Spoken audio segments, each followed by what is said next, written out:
Hi, everyone. I want to take a minute and talk about some of the articles that we wrote here on Investor Place, especially the one today recommending Hercules Offshore and Gulf Island Fabrications, both stocks that have fallen out of favor on Wall Street and are now trading at a discount to book value. One of the questions I get all the time is, why are you always talking about price to book value? I want to talk about the exciting stocks, the Amazons, the Teslas, the ones that have the products that are going to change the world and just make everything better. They're the ones I want to invest in. Well, when we look at the numbers, that's actually exactly the wrong approach for most individual investors to take. An investment research firm named Dalbar a few years ago did a study, and they found out that most individual investors badly underperformed the market. They weren't even earning the rate of inflation after all the activity in their account. What Dalbar found was that the reason for the underperformance really was two things: chasing hot stocks and trading entirely too much in their portfolio as they bounce from great stock idea to great stock idea in search of higher returns. If we back up and we take a look at the numbers, the right way for individual investors to approach the stock market is to pay attention to price relative to the asset value of the corporation. That's what matters. How much are you paying for the collected assets? That's the only time price matters, not when it breaks over some moving average or crosses some mythical line.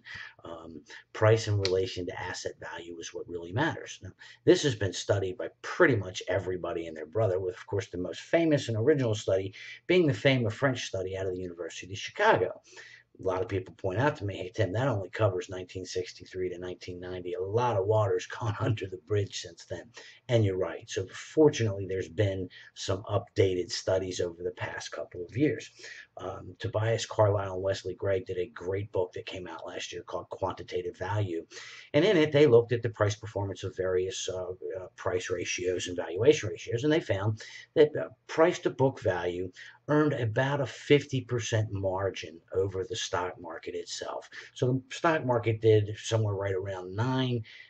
Buying stocks in the lowest decile of price to book value earned a little bit over 13%. That's consistent with the study that Donald Smith and company have on their website that shows that from 1951 all the way up to 2009, value maintained something like a 50% premium over the broader market, with the lower price to book value stocks coming in at 15% and the market coming in about 10%.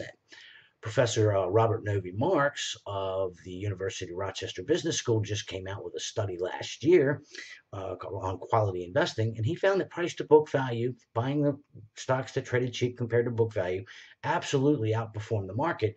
Now, he added some other measures like the Piotrowski F score and gross profitability that really kind of turbocharged the returns of these low price to book value stocks and kicked them up even further. But that's a subject for another video in the future.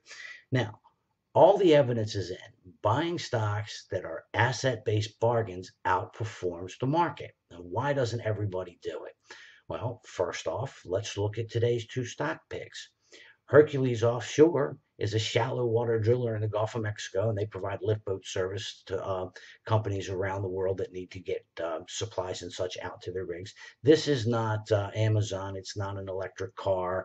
They're not growing right now at 200 and 300% a year. It's not a very exciting story. It's just a basic story.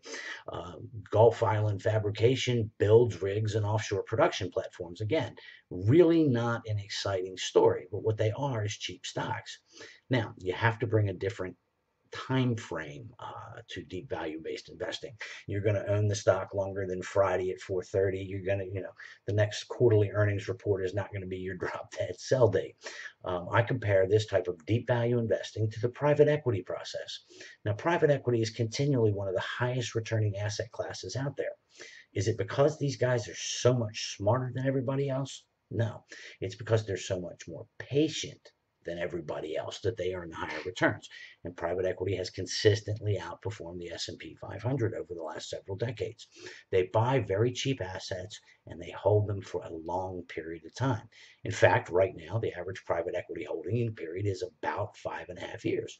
Now, compare that to the activity that you see encouraged around the interweb where you're constantly trading in and out of stocks, or the average mutual fund that's turning over 80% plus of their portfolio a year right now. And you can see that it is that combination of valuation, buying cheap assets, and time, holding them for a long period of time that provides private equity their continued outperformance. And I think that works well for individual investors too. Buy stocks that trade low in relation to their asset value and hold them until they sell for a premium when you can sell them back to other investors who are more excited about the short term prospects of the company.